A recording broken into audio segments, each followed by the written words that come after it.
দিল্লিগামী চলন্ত ট্রেনে হঠাৎই আগুন, ধোঁয়া বেরোতে দেখে যারা যাত্রীরা রয়েছিলেন তাদের মধ্যে এক প্রকার আতঙ্ক তৈরি হয়ে যায়। পশ্চিমবঙ্গ থেকে দিল্লির উদ্দেশ্যে যাচ্ছিল এই ট্রেনটি, আর সেখানে হঠাৎই ধোঁয়া বেরোতে দেখে উত্তর দিনাজপুর জেলার কালিয়াগঞ্জ ব্লকের ২ নম্বর ধনকৈল অঞ্চলের অধীন লক্ষ্মীপুর রেল গেট এলাকায় ঘটে এই ঘটনা। স্থানীয়রা জানাচ্ছেন, রাধিকাপুর থেকে ঠিক 11টা নাগাদ দিল্লিগামী ট্রেনটি ছাড়া হয়। লক্ষ্মীপুর রেলগেটে ট্রেন পৌঁছাতেই স্থানীয়দের নজরে আসে ট্রেনটির ইঞ্জিনের পাশের বগির চাকা থেকে ধোঁয়া বের হচ্ছে। স্থানীয়দের হইচই দেখেই রেল চালক বুঝতে পারে এবং ট্রেনটিকে রেল গেটের উপর দাঁড় করিয়ে দেয়। রেল সূত্রে জানা যায় যে ট্রেনের ইঞ্জিনের পাশের বগির পাওয়ার রবেন ব্রেক বাইন্ডিং হওয়ার কারণেই চাকা থেকে ধোঁয়া বের হতে থাকে। ট্রেন চালক তড়িঘড়ি ট্রেনকে দাঁড় করিয়ে অগ্নিনির্বাপক যন্ত্রের সাহায্যে পরিস্থিতি নিয়ন্ত্রণে আনে। পরিস্থিতি স্বাভাবিক হলে নির্ধারিত সময় থেকে প্রায় 40 মিনিট দেরিতেই কালিয়াগঞ্জ থেকে দিল্লির উদ্দেশ্যে রওনা দেয় ট্রেনটি। সে বিষয়ে কি বলছেন সংশ্লিষ্টরা, শোনাচ্ছি। দাদা, আপনার নাম?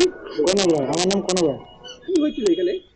কি হয়েছিল বলতে, ট্রেনের যে সামনে ইঞ্জিনের পার্টটা আছে, যেখানে জেনারেটর বা কিছু জিনিস থাকে, তো সেই পার্টটাতে আগুন লেগে গেছিল। তো ওখান থেকে ধোঁয়া বার হচ্ছিল, সেই জন্য ট্রেনটা এখানে দাঁড়িয়েছিল। তো কতক্ষণ ধরে দাঁড়িয়ে আছে? এটা কোন ট্রেন?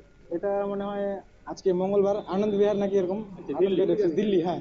কতক্ষণ ধরে গেটে দাঁড়িয়ে আছে? গেটে মোটামুটি 15-20 মিনিট ধরে দাঁড়িয়ে আছে। এটা কি কোন জায়গা ধরছিল আগুনটা? এটা কালিয়াগঞ্জ টু রাধিকাপুরের মাঝখানে, এটা লক্ষ্মীপুর রেলগেট বলে। ট্রেনের কোন জায়গাটা ধরছিল? ট্রেনের একদম ইঞ্জিনের পাশের বগিটাতে, যেটাতে বগির কোন জায়গা? বগির কোন জায়গাটা সেটা মানে একদম সামনে, মানে সামনেই একদম আগুনটা বলে ডালিঙ্গাতেই লাগছে। তো এখানে রেলগেটে এসে মানে চোখে পড়ছে, তো এখানে বললো রেলগেটে ঝান্ডা টান্ডা দেখা, তারপরে আছে গাড়িটাকে এরকম শুরু বলতে কি, হ্যাঁ এখন তো চলে যাচ্ছে, মানে হয়ে গেল মনে হয়। কি হয়েছিল?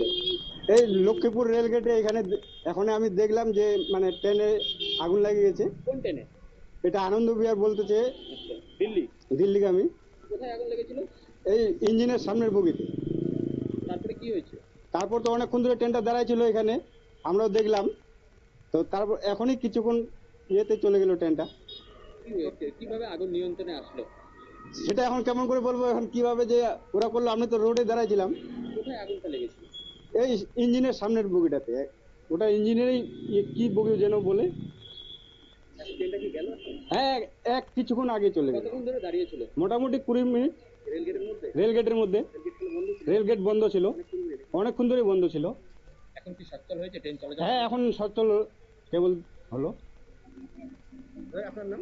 আমার নাম আপনারা শুনলেন তাদের এই বক্তব্য। চলন্ত ট্রেনে আচমকায় ধোঁয়ায় আতঙ্ক ছড়িয়ে পড়ে। ট্রেনে ধোঁয়ার আতঙ্কে সেখানকার যারা যাত্রীরা রয়েছিলেন তাদের মধ্যেও দৌড়াদৌড়ি শুরু হয়ে যায়, কারণ বর্তমানে ট্রেনে যেভাবে দুর্ঘটনা ঘটছে তাতে মুহূর্তের মধ্যে আতঙ্ক ছড়িয়ে যাচ্ছে। তবে এই পুরো ঘটনায় রেল সূত্রে জানা গেছে যে রেলের প্রথম বগিতেই চাকা থেকে এই ধোঁয়া বেরোতে থাকে, যদিও অল্পেতেই সবটা রক্ষা পায়। 40 মিনিট পর আবারও কিন্তু রেল তার যাত্রা শুরু করে।